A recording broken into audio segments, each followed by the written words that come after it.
আজ মুখ্যমন্ত্রীকে আমরা ভোট দিয়েছিলাম বলেই আজ তিনি মুখ্যমন্ত্রী হয়েছেন। কারণ মনের মধ্যে যখন বেকারত্বে আর আগুন জ্বলবে তখন কারুর কথা, তখন আর কারুর দেয়ালে পিটিয়ে গেলে আর কারুর ভালো কথাও মনে আসে না। আজ মুখ্যমন্ত্রীকে আমরা ভোট দিয়েছিলাম বলেই আজ তিনি মুখ্যমন্ত্রী হয়েছেন।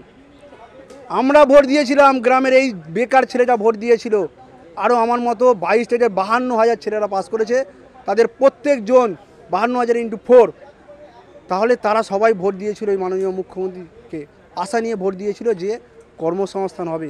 আমার ছেলেটা স্কুলে যাবে, ছেলেটা মেধাবী, ছেলেটা 2 বছর কষ্ট করে ডিএলএড করেছে, এই ছেলেটা স্কুলে যাবে, বাবা মায়ের পরিবারের মুখে হাসি ফুটবে, পরিবারের হাল ধরবে।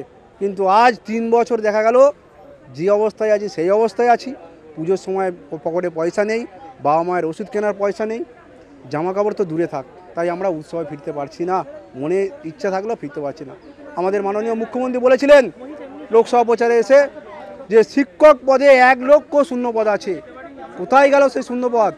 আজ 1 বছর হয়ে গেল, সেই কথার বাস্তবায়ন আমরা দেখতে পেলাম না। আমাদের পর্ষদ সভাপতি বলেছিলেন যে প্রাথমিকে 50,000 শূন্য পদ আছে, ওপর মহলের, কোট আনকোট বলছি আমি, ওপর মহলের নির্দেশ থাকলে উনি এক্ষুনি নিয়োগ করতে পারে। তাহলে কেন নিয়োগ হচ্ছে না? কে আটকে রেখেছে? এই বেকার ছেলেদের যন্ত্রণা, দিনের পর দিন রাস্তায় নামছে, এই সকাল 6টায় বাড়ি থেকে বেরিয়ে না খেয়ে বাড়ি যাও 12টা, এই সমস্ত যন্ত্রণা কি দেখতে পাচ্ছে না? মানবিক সরকার, মানবিক মুখ্যমন্ত্রী, হ্যাঁ মানবিক মুখ্যমন্ত্রী, মানবিক সরকার, কিন্তু মানবিকতা কোথায়? এটাই আমার প্রশ্ন। এই বেকার ছেলেরা দিনকে দিন রাস্তায় পড়ে আছে। এই কদিন আগে আমাদের মাননীয় মুখ্যমন্ত্রী পূর্ব বর্ধমান জেলায় গিয়েছিল, সেখানে আমাদের 22 স্টেট পাশের সহযোদ্ধারা ওনার মিছিলে প্ল্যাকার পোস্টার দেখিয়ে দাবি আদায় করতে চেয়েছিল।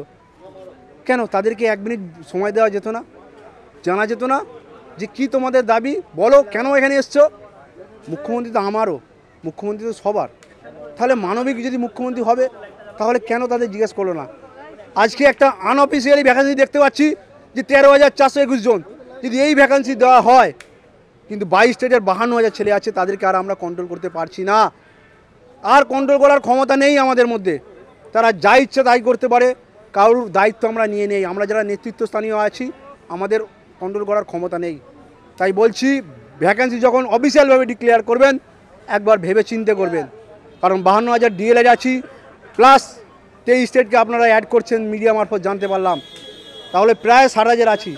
সেখানে অন্তত ন্যূনতম 30,000 ভ্যাকেন্সি দিন, তাহলে কিচ্ছু হবে না। যদি 13,000 যেটা আনঅফিসিয়ালি খবর পাচ্ছি সেটা দেন, তাহলে রাজ্যে কিন্তু যারা বঞ্চিত, যারা 22 স্টেট পাস করে আছে, তাদেরকে রোখার ক্ষমতা কেউ নেই। কারণ মনের মধ্যে যখন বেকারত্বে আর আগুন জ্বলবে তখন কারুর কথা, তখন আর কারুর দেয়ালে পিটিয়ে গেলে আর কারুর ভালো কথাও মনে আসে না, তখন আর কিছু করার থাকবে না, কোনো বাধা বিপত্তি কোনো কিছু আটকাতে পারবে না।